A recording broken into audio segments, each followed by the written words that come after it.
देखिए, अभी पिछले दिनों लोकसभा और राज्यसभा में मानसून सत्र संपन्न हुआ है और आपने देखा होगा कि उसमें मानसून सत्र के दौरान कांग्रेस पार्टी के नेता गौरव गोगोई ने अविश्वास प्रस्ताव भी रखा था।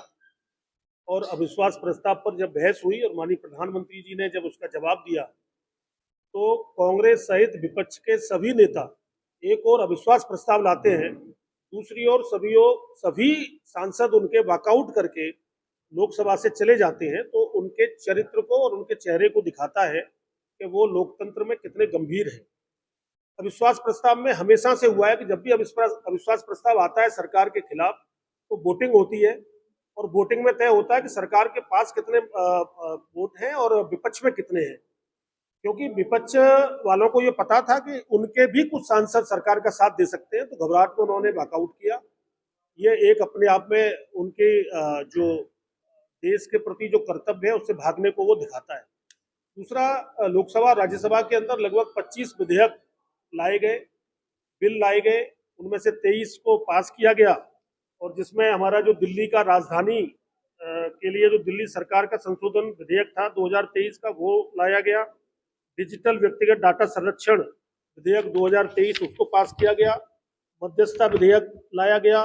अनुसंधान राष्ट्रीय अनुसंधान फाउंडेशन विधेयक, जल कृषि प्राधिकरण संशोधन, राष्ट्रीय नर्सिंग मिडवाइफरी आयोग विधेयक, इस तरह के अनेक विधेयकों को इस बार लोकसभा के अंदर पास किया गया।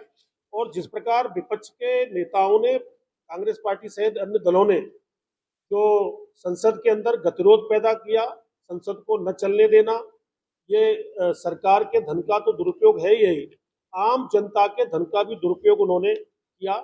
इसमें संजय सिंह, सुशील कुमार, रिंकू, डेरिक ओब्रायन और अधीर रंजन चौधरी, इन्होंने जो संसद के अंदर व्यवहार किया, उसके कारण लोकसभा के अध्यक्ष और राज्यसभा के नेता ने उनको सदन से बाहर भी किया, इनको निलंबित भी किया। तो इस प्रकार जो अविश्वास प्रस्ताव के दौरान जो विपक्ष, जैसे आई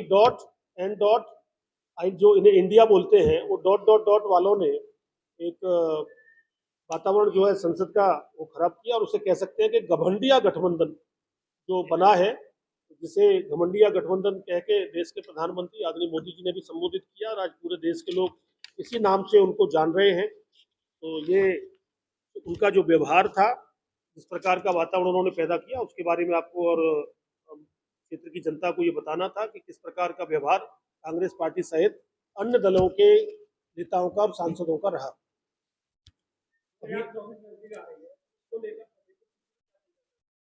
देखिए, देश भर में हमारी तैयारियां रहती हैं। हम कोई लोकसभा चुनाव को दृष्टिगत रखते हुए अलग से कोई तैयारी नहीं करते। भारतीय जनता पार्टी तो हमेशा तैयार रहती है हर चुनाव के लिए, और चुनावों के दृष्टिकोण से हम तैयारी अलग से कोई विशेष तैयारी नहीं करते। हर समय हम लोग तो काम करते हैं और जो संगठन है हमारा, वो जनता की सेवा के लिए हमेशा तत्पर रहता है। हमारे जनप्रतिनिधि जनता की सेवा के लिए हमेशा तत्पर रहते हैं।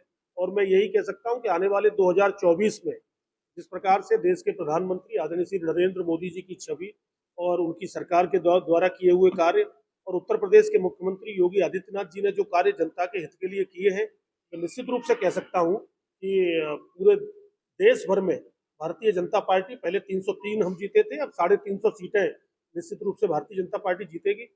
फतेहपुर सीकरी लोकसभा की सीट पिछली बार लगभग 5 लाख वोटों से हम लोगों ने जीती थी, और मैं बहुत विश्वास के साथ कह सकता हूं कि आने वाले समय में और अधिक मतों से भारतीय जनता पार्टी इस सीट को जीतेगी, ये मैं विश्वास से कह सकता हूँ।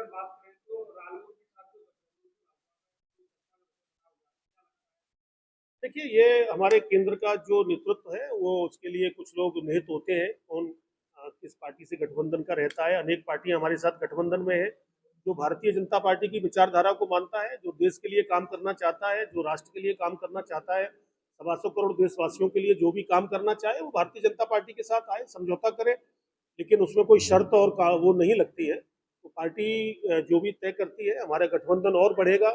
एनडीए का गठबंधन आज भी मजबूत है, और एनडीए के गठबंधन को 25 वर्ष पिछले दिनों जब माननीय अटल बिहारी वाजपेयी जी देश के प्रधानमंत्री थे, तो उस समय एनडीए का गठबंधन, एनडीए तैयार हुआ था। तो आज भी एनडीए मजबूत है। अब रालोद सहित कोई भी दल है, वो अपनी बातचीत करके अगर गठबंधन में शामिल होना चाहते हैं तो रास्ते खुले हुए हैं।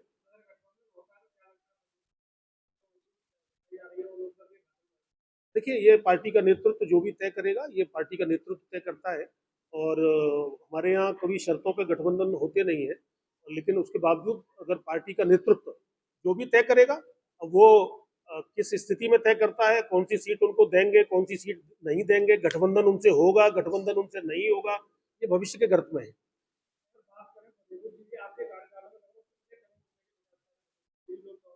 देखिए, मैं समझता हूँ कि 2019 से लेकर और अभी 2023 चल रहा है, देश के प्रधानमंत्री आदरणीय श्री नरेंद्र मोदी जी के नेतृत्व में और उत्तर प्रदेश के मुख्यमंत्री आदरणीय श्री योगी आदित्यनाथ जी के नेतृत्व में फतेहपुर सीकरी लोकसभा क्षेत्र में मैं ये कह सकता हूँ कि पिछले अनेक वर्षों में जो कार्य नहीं हुए वो अब हुए हैं।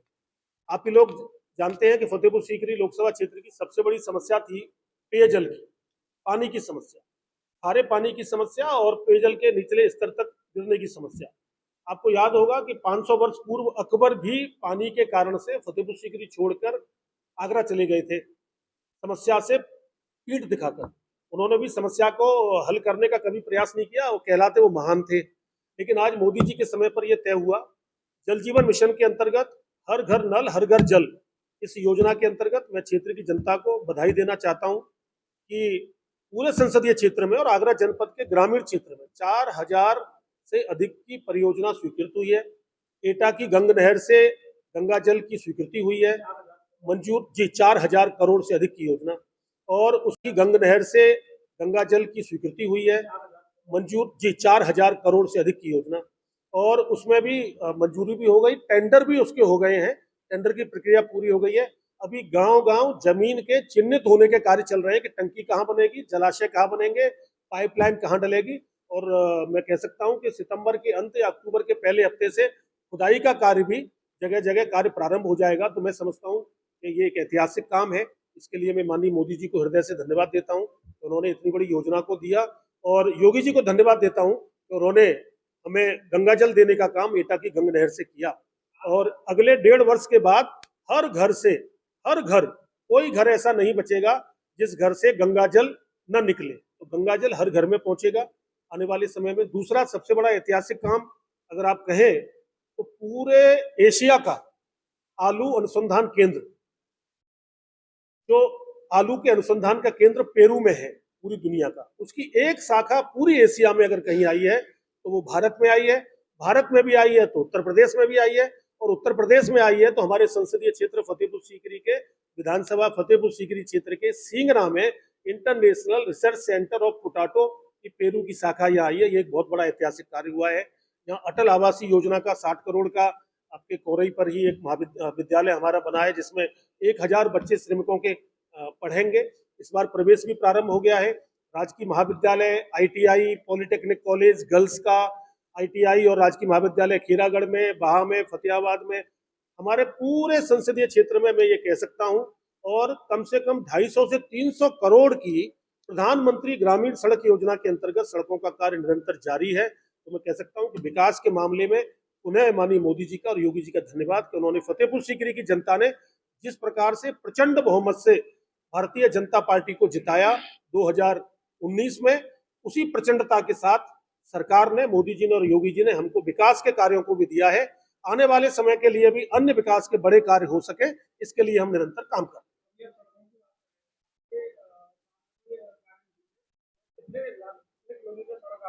देखिए, मैं आपको बताया लगभग 250 करोड़, लगभग 250 करोड़ की सड़कें पांचों संसदीय क्षेत्र में हमारे पांचों विधानसभाओं में इन पे काम चल रहा है।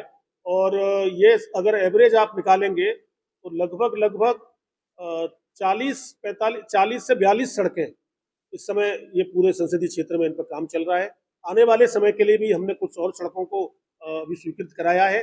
अगले 15 दिन के बाद मैं कुछ फतेहपुर सीकरी की भी सड़कें उसमें विधानसभा की मंजूर हुई हैं, अन्य जगह जतिन प्रसाद जी ने कुछ सड़कें भी दी हैं, उनके बारे में भी मैं अगली प्रेस में आपसे बात